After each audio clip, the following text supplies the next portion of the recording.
जय श्री कृष्ण ज्ञानतिमिरान्धस्य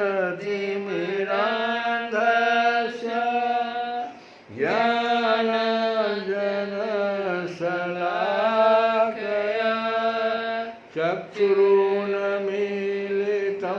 येन तस्मै श्रीगुरवे नमः। वसुदेवसुतं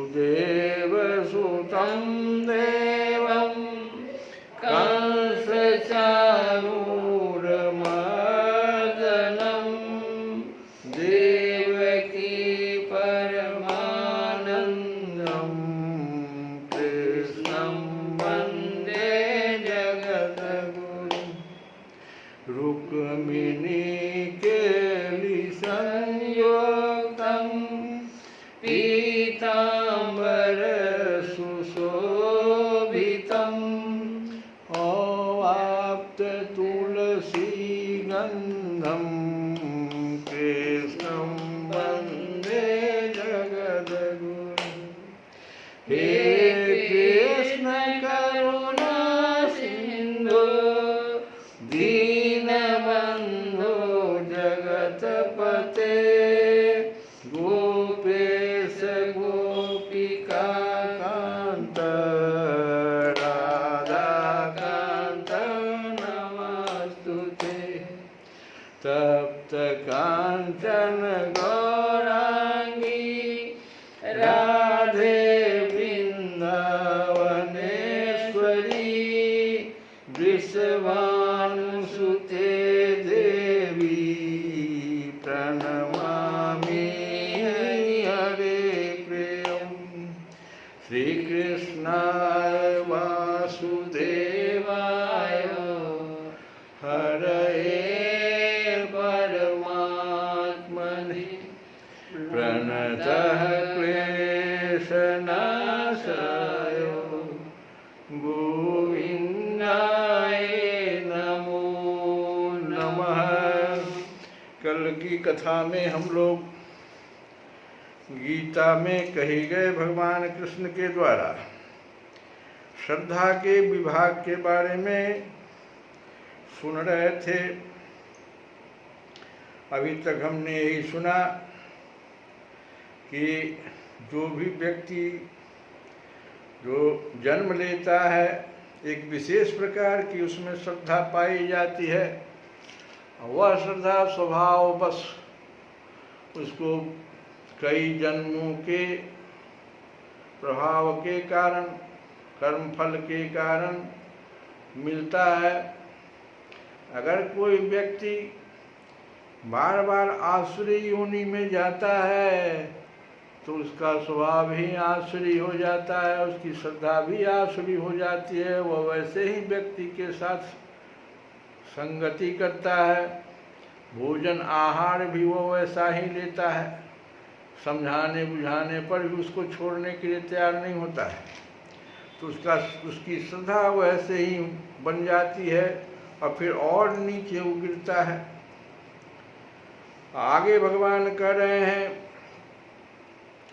कि यजन्ते सात्विका देवा यक्ष रक्षांसि राजसा प्रेतान् भूतगणान् च अन्ये अयजन्ते तामसाः जनाः। सतोगुणी व्यक्ति देवताओं को पूजते हैं, रजोगुणी यक्षों और राक्षसों की पूजा करते हैं और तमोगुणी व्यक्ति भूत प्रेतों की पूजा करते हैं। इस श्लोक में भगवान विभिन्न बाह्य कर्मों के अनुसार पूजा करने वालों के प्रकार बता रहे हैं।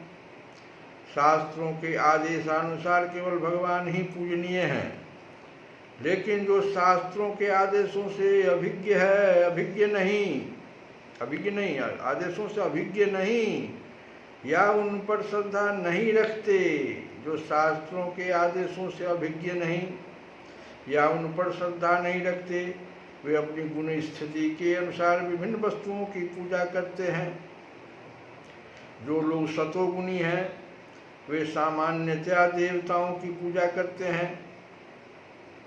इन देवताओं में ब्रह्मा, शिव तथा अन्य देवता यथा इंद्र, चंद्र तथा सूर्य सम्मिलित हैं। देवता कई हैं। सतोगुणी लोग किसी विशेष अभिप्राय से किसी विशेष देवता की पूजा करते हैं। इसी प्रकार जो रजोगुणी हैं वे यक्ष राक्षसों की पूजा करते हैं। इसी प्रकार जो रजोगुणी तथा तमोगुणी होते हैं वे सामान्यतः किसी प्रबल मनुष्य को ईश्वर के रूप में चुन लेते हैं। वे सोचते हैं कि कोई भी व्यक्ति ईश्वर की तरफ पूजा जा सकता है और फल एक सा होगा। यहाँ पर इसका स्पष्ट वर्णन है कि रजोगुणी लोग ऐसे देवताओं की सृष्टि करके उन्हें पूजते हैं और जो तमोगुणी हैं, अंधकार में है, वे प्रेतों की पूजा करते हैं। कभी कभी लोग किसी मृत प्राणी की कब्र पर पूजा करते हैं। मैथुन सेवा भी तमोगुणी मानी जाती है। इसी प्रकार भारत के सुदूर ग्रामों में भूतों की पूजा करने वाले हैं। भारत की निम्न जाति के लोग कभी कभी जंगल में जाते हैं और यदि उन्हें इसका पता चलता है कि कोई भूत किसी वृक्ष पर रहता है तो वे उस वृक्ष की पूजा करते हैं और बलि चढ़ाते हैं। ये पूजा के विभिन्न प्रकार वास्तव में ईश्वर पूजा नहीं है। ईश्वर पूजा तो सात्विक पुरुषों के लिए है। श्रीमद्भागवत में कहा गया है कि सत्वं विशुद्धम वसुदेव सब्दितम। जब व्यक्ति सत्वगुणी होता है तो वह वासुदेव की पूजा करता है। तात्पर्य यह है कि जो लोग गुणों से पूर्णतया शुद्ध हो चुके हैं और दिव्य पद को प्राप्त हैं वे ही भगवान की पूजा कर सकते हैं। और शास्त्र विहितम घोरम तप्यन्ते तपजना। और शास्त्र जो शास्त्रों में नहीं है, विहितम निर्देशित,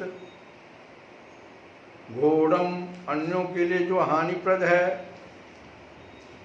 तप्यन्ते तप करते हैं ये जो लोग, तपः तपस्या जना लोग। तो और शास्त्र विहितम घोरम तप्यन्ते तपः जना। दंभ अहंकार संयोक्ता काम राग बलान्विता। बल अन्विता मतलब हुआ बलपूर्वक प्रेरित। कर्ष्यन्तः शरीरस्थं भूतग्रामम् अचेतसः। अचेतसः शब्द बहुत ही प्रधान है यहाँ पर, जो अचेतसा कहते हैं, भ्रमित मनोवृत्ति वाले।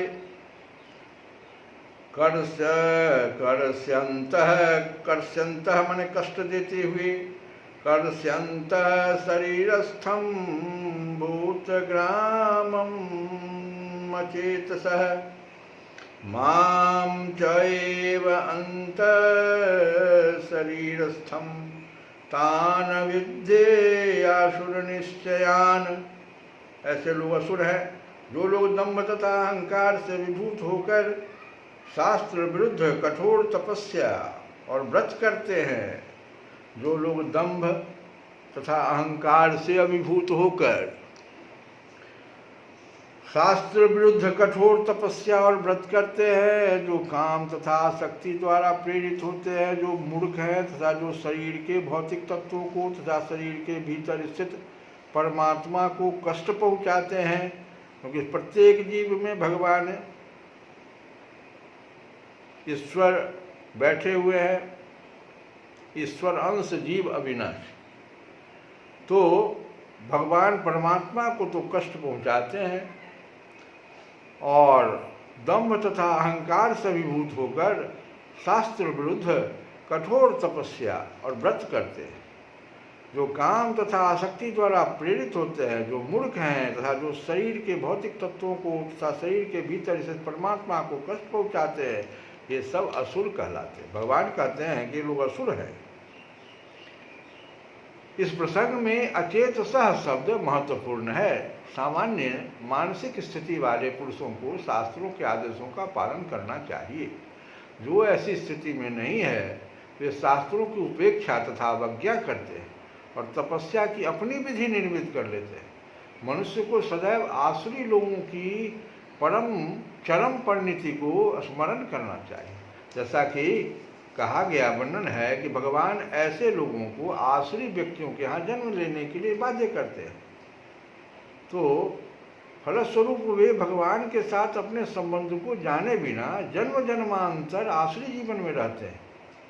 किंतु अगर ऐसे व्यक्ति इतने भाग्यशाली हुए कि कोई गुरु उनका मार्गदर्शन करके उन्हें वैदिक ज्ञान के मार्ग पर ले जा सके, तब वे इस भवबंधन से छूटकर अंत तो गत्वा परम गति को प्राप्त होते हैं। ऐसा भी उदाहरण बहुत सा है, जो असुर थे लेकिन गुरु के मार्गदर्शन के बाद उनका रास्ता बदल गया।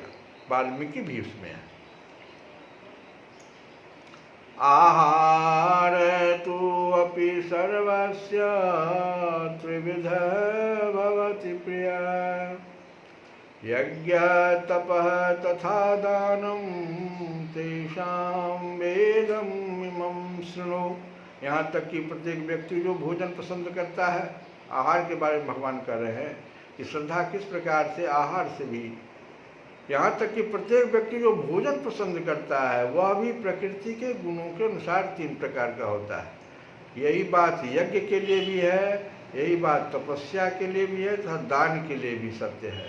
अब उनके भेद के विषय में भगवान कहते हैं, हे अर्जुन सुनो कि आयु सत्व बल आरोग्य सुख प्रीति विवर्धना, रस्या स्निग्धा स्थिरा आहारा सात्विक प्रिया। हृदय माने हृदय को भाने वाले आहार, जो भोजन सात्विक व्यक्तियों को प्रिय होता है वह आयु बढ़ाने वाला, जीवन को शुद्ध करने वाला तथा बल स्वास्थ्य सुख तथा तृप्ति प्रदान करने वाला होता है। ऐसा भोजन रसमय स्निग्ध स्वास्थ्यप्रद तथा हृदय को भाने वाला होता है। कटु अम्ल लवण तीक्ष्ण तीक्ष्ण रुक्ष विदाहिनः आहाराः भोराजस्य इष्टा दुख शोकामय प्रदा। आमय मन रोग, अप्रदा मन उत्पन्न करने वाले, अत्यधिक तिक्त बहुत तीता, खट्टा नमकीन गरम चटपटा शुष्क तथा जलन उत्पन्न करने वाले भोजन रजोगुणी व्यक्तियों को प्रिय होते हैं। ऐसे भोजन दुख शोक तथा रोग उत्पन्न करने वाले हैं। अयातयामं गतरसं पूर्ति पर्युषितम् अचयत उच्छिष्टम् अपि च मेध्यम भोजनम तामस प्रियम। खाने से 3 घंटे पूर्व पकाया गया। यातयामम भोजन करने से 3 घंटे पूर्व पकाया गया। स्वादहीन, वियोजित एवं सरा, जूठा तथा अस्पृश्य वस्तुओं से युक्त भोजन उन लोगों को प्रिय होता है जो तामसी होते हैं। श्री कृष्ण गोविंद हरे मुरारी।